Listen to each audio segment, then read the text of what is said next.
Hello guys, ito yung sample ng measuring tape natin. Ito yung aking measuring tape na ginagamit.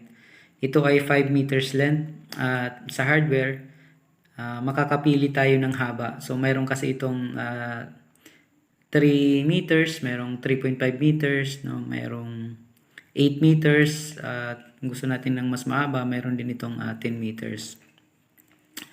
At meron din itong iba't ibang brand, no, ng measuring tape. Yung iba mamahalin. So meron itong standard, merong Stanley, merong Benson, merong Stabila, merong Haset, merong Comilon.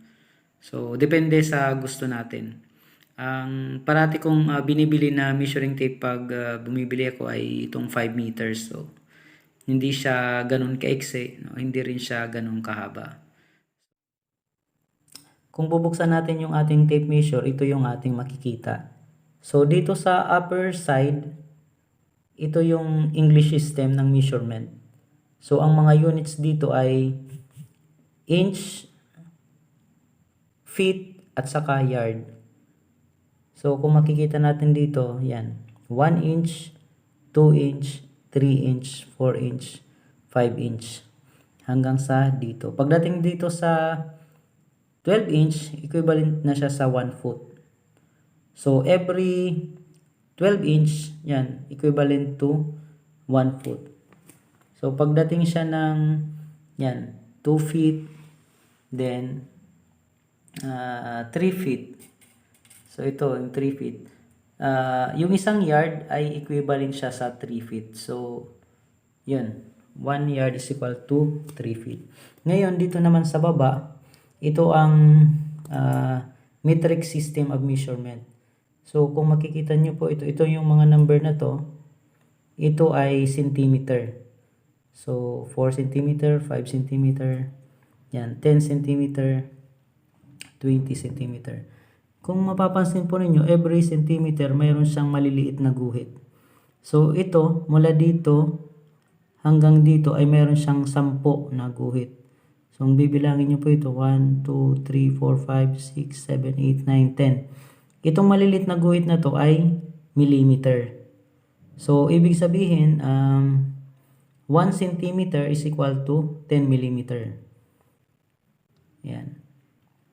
Ngayon, pag dumating na siya ng 100, pag dumating na siya dito, 100 centimeter.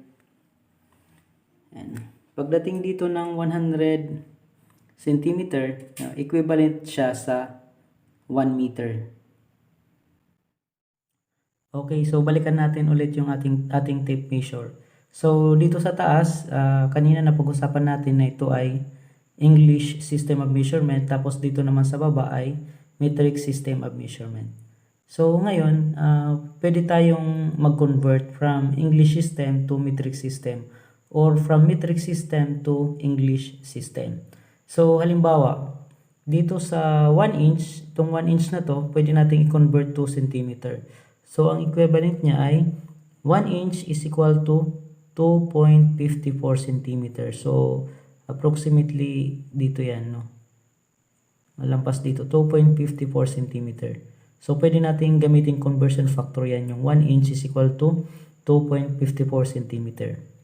So, dito naman sa 1 foot, yan, itong 1 foot na to, ang conversion factor nito ay 30.48 centimeter. So, approximately dito yan bago magkalahati, 30.48 centimeter. So, 1 foot is equal to 30.48 centimeter. At ganun din dito sa 3 feet or 1 yard. So, 3 feet is equal to 91.44 centimeter. So, banda dito bago magkalahati. So, itong mga conversion factor na to, pwede nating gamitin, no, kung gusto nating mag-convert from millimeter or from metric system to English system and from English system to metric system. Ito yung summary ng ating conversion factor. Okay, so ngayon guys, balikan natin yung unit na inch sa English system at pag-usapan natin yung fraction ng inch. Mahalaga ito na maintindihan natin o malaman natin kasi maraming materyales na nakabase yung sizes o kaya yung kapal sa fraction ng inch. So halimbawa yung plywood, pag bibili tayo ng plywood, tatanungin tayo kung ano yung kapal na gusto natin. So halimbawa, sasabihin natin 1/4 o kaya 1/2 o kaya 3/4. At yun din halimbawa sa angle bar. So kung bibili tayo ng angle bar, sabihin natin 2x2, tatanungin din tayo kung ano yung kapal na gusto natin. So halimbawa sabihin 1/4 or kaya 1/8. So ngayon kung hindi natin alam yung ganong kapal at wala tayong idea, so mahihirapan tayo na sabihin kung ano yung binibili natin. Pero kapag alam natin yung fraction ng inch, alam natin kung ano yung gusto nating bilhin na kapal. So halimbawa, ito yung isang 1 inch natin. So from 10 to 11, ito ay isang inch. At makikita ninyo dito, mayroong mga maliliit na guhit. Itong mga maliliit na guhit, 16 ito lahat mula dito, no? So bilangin natin 1, 2, 3, 4, 5, 6, 7, 8, 9, 10, 11, 12, 13, 14, 15, 16. So, 16 yan lahat. So, bawat linya na yan ay may corresponding na tawag. So, meron akong drawing na mas malaki para mas makita natin kung nang mas malinaw yung itong mga guhit na to tapos yung tawag niya sa mga guhit na to. Okay, so ito na yung drawing natin. Ito na yung 1 inch natin from dito, from 0 to 1 inch. So ito yung pinalaki nating drawing, yung 1 inch natin. At ito yung makikita natin, yung 16 na count na biniling natin kanina, yung 1, 2, 3, 4, 5, 6, 7, 8, 9, 10 hanggang sa 16. So ito yon yung 16 na guhit.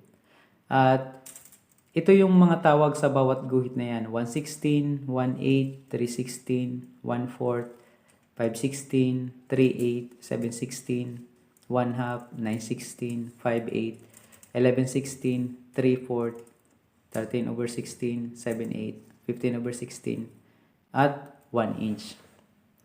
Ngayon, itong nasa ibabaw na to, familiar tayo dito, no? 1/4, 1/2, 3/4. Alam natin niya kapag sinabi natin 1/2, kalahati yan ng 1 inch. So alam natin kung saan ang location ng 1/2. Dito talaga yan sa gitna. Alam natin pag sinabing 1/4, no, pang-apat na bahagi, no. So dito, so pang-apat 1/4. Pag sinabing 3/4, alam din natin yan kung saan banda. So nasa pangatlong bahagi ng apat. So ito, familiar tayo dito, no. Pag sinabing 1/4, 1/2, kaya 3/4 ng 1 inch. So, sasabi natin yan. Pero pagdating dito sa pangalawang level, so hindi na to tayo masyado familiar. Pag sinabing 1/8, ano yung 1/8? No, 3/8, o kaya 5/8, o kaya 7/8. So, hindi na tayo dito masyado familiar. Ganon din dito sa 1/16, 3/16, 5/16, 7/16, 9/16, and so forth dito. Pero ito, nanggaling lang ito dito sa 16 na guhit, no. So, halimbawa itong 1/16, ito yan, 1/16. Ito dito, 2/16, 3/16, 4/16, 5/16, 6/16, 7/16, 8/16, and so on and so forth hanggang dito, 16/16. So, ang nangyari dito, kinonvert lang ito into lowest term. Ito, no? Kinonvert into lowest term. So, halimbawa, 1/2.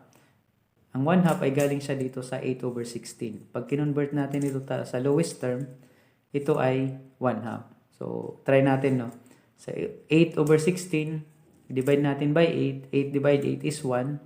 16 divide 8 is 2. Kaya 1/2. Kaya makukuha natin yung 1/2. Ganon din dito sa 1/4, no? So, pag i-divide natin ito by 4, 4 divide 4 is 1, 16 divide 4 is 4, kaya 1/4. So, ito, mga lowest term lang ito. Pero ang origin nito ay dito, no? Dito sa taas. So, 1/16, 2/16, 3/16. Parehas lang ito, kaso ito ay mga lowest term. Okay guys, so halimbawa nakalimutan natin ito, yung mga guhit na ito. So mayroong paraan para malaman natin at hindi tayo malito. So ang gagawin natin ay ibabalik lang natin dito sa original na form na 16 yung denominator. So halimbawa, yung 1/8, nakalimutan natin kung pang ilang guhit yan. So ang gagawin natin, ibabalik lang natin sa 16 yung denominator. So i-multiply lang natin ng isang number para bumalik siya sa 16. So 2. Pag minultiply natin sa 2, 2 times 8, 16. So ito na yan. 2 times 1 is 2. So alam natin na pangalawang guhit na siya. So ganun din dito sa 1/4, no? I-multiply natin sa 4. 4 times 4, 16. 4 times 1 is 4. So pang-apat na guhit. Yung 3/8, i-multiply natin sa 2. 2 times 8, 16. 2 times 3 ay 6. Pang-anim na guhit. Ganon din dito sa 1/2, no? I-multiply natin sa 8. 8 times 2, 16. 8 times 1 is 8. So, nandito na ulit siya sa original na form. Ganon din dito sa iba. So, madali lang. Kapag makalimutan natin, ano yung 1/8, ano yung 1/4, ano yung 3/8, ano yung 5/8, ano yung 7/8. So, ang gagawin mo lang, maghahanap pa lang ng number para maibalik siya sa 16 yung denominator. At, i-multiply mo rin yung numerator kung ano yung minultiply mo sa denominator. So, babalik na siya dito, no? So, alam na natin kung pang ilang guhit yon yung gusto nating malaman. Okay, so that's it guys. Maraming salamat po sa inyo. I hope mayroon po kayong natutunan o kaya idea na nakuha sa video na ito. Kung mayroon po kayong question, ilagay nyo po sa comment box sa baba at babasahin ko po yan. Maraming salamat po ulit.